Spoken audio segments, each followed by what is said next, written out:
آنکھوں کے 50-50 لاکھ کے جانور اور اس سے مہنگے والے جانور، تو اس سے بہت بہتر ہوتا ہے کہ جو ہے وہ کوئی دوسرا طریقہ اختیار کیا جائے کہ جس میں ثواب کمانے کا، غریبوں کی مدد کا زیادہ وہ نکل سکے۔ ایون کہ یہ حدیث مبارک ہے، جیسے ایک صحابہ کرام نے ایک مرتبہ عرض کی کہ یا رسول اللہ صلی اللہ علیہ وسلم، ہم پچھلے سال آپ نے ہمیں فرمایا تھا کہ قربانی کا گوشت 3 دن سے زیادہ نہ کھانا ہے نہ رکھنا ہے، تو اس سال کیا کریں؟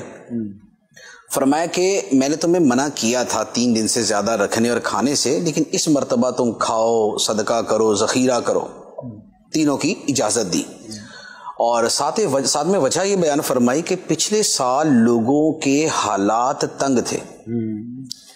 تو حالات چونکہ تنگ تھے تو میں نے اس لیے فرمایا تھا کہ لوگوں کو دو زیادہ بیٹے تاکہ وہ کھائیں اور ان کی ضروریات پوری۔ سبحان۔ اچھا، اب نبی پاک علیہ الصلوۃ والسلام کا جو عمل مبارک ہوتا ہے نا، اس میں ایک پہلو تو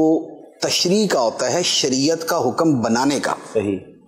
شریعت کا حکم بنانے کے اعتبار سے تو یہ ہے کہ جب نبی پاک علیہ الصلوۃ والسلام نے فرما دیا کہ 3 دن سے زیادہ نہیں رکھنا، تو 3 دن سے زیادہ رکھنا ناجائز ہو گیا، صحیح، گناہ ہو گیا، صحیح ہے،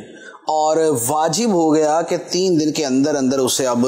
کھائیں یا کہیں کسی کو دے دیں۔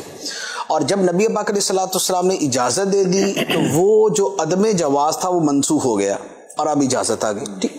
یہ ہے اس کا تشریعی پہلو، لیکن ایک ہے اس کا حکمت کا پہلو۔ واہ واہ واہ واہ واہ، ٹھیک ہے، لاجک کیا ہے، کیا اس جو لاجک اور جو مقصد اور جو حکمت اور جو سبق اور جو درس ہے اس کے اندر، وہ تو باقی ہے نا۔ واہ واہ، لہٰذا وہ تو بہت ساری جگہوں پہ آ جائے گا نا، کیونکہ وہ حکمت جو ہے وہ جیسے وہاں سے ثابت ہے ایسے وہ قرآن کی ہر آیت سے ثابت ہے کہ جس میں فرمایا گیا کہ مسکین کو کھانا کھلاؤ، غریب کو کھانا کھلاؤ، اور جو خاک نشین ہے، ذا متربہ ہے، مٹی پہ جو ہے نا وہ پڑا ہوا ہے، اور اس کو جو ہے وہ کھانا کھلاؤ۔ تو یہ جو آیات ہیں، ان مطلق آیات سے تو وہ حکمت اور حکم اپنی جگہ موجود ہے۔ اب کیا ہے کہ دیکھیں، قربانی کے جو شرعی احکام ہیں کہ یہ نہیں ہوگا کہ میرے اوپر قربانی واجب ہے تو میں قربانی کی بجائے کسی غریب کو دے دوں، یہ نہیں ہوگا، ٹھیک ہے، یہ شریعت نے ایک وہ کر دیا لازم۔ لیکن یہ ضرور ہو سکتا ہے کہ اگر میں ایک کی جگہ 12 قربانیاں کرتا تھا تو اب میں قربانی ایک ہی کر لوں،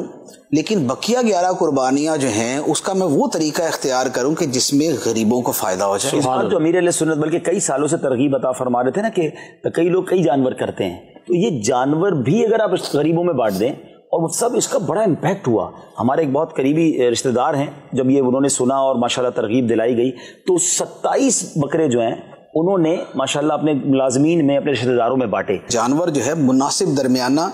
اچھا وہ لے لیں کہ جسے قربانی کرتے آپ کا دل بھی خوش ہو، جو آپ کا مقام ہے، قربانی کا وہ جو ہے نا لوگوں کی نظر میں کہ یار ماشاءاللہ کتنی اچھی قربانی دی ہو جائے۔